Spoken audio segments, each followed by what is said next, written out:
केरला की इत्तेहादी हुकूमत एक बदउनवान हुकूमत है। मरकजी वजीर दाखिला अमित शाह का तिरुवनंतपुरम में खिताब।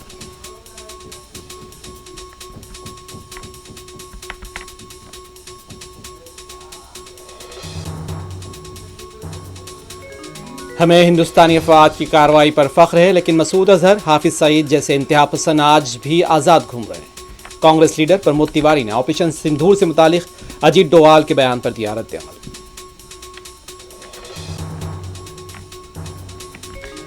दिल्ली में 4 मंजिला इमारत मुनहदिम, मलबे में दबे अफराद का रेस्क्यू काम जारी। 8 अफराद को बाहिफाजत निकाल लिया गया, 2 की हलाकत की इत्तलात।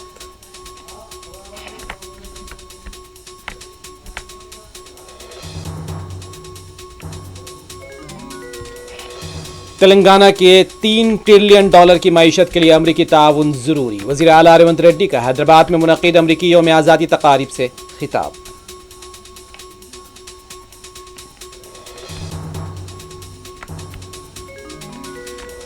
तेलंगाना में बोनालू त्यौहार के पेश नज़र तैयारियां जारी। सिकंदराबाद में 13 से 15 जुलाई तक सख्त ट्रैफिक तहदीदात पर होगा अमल।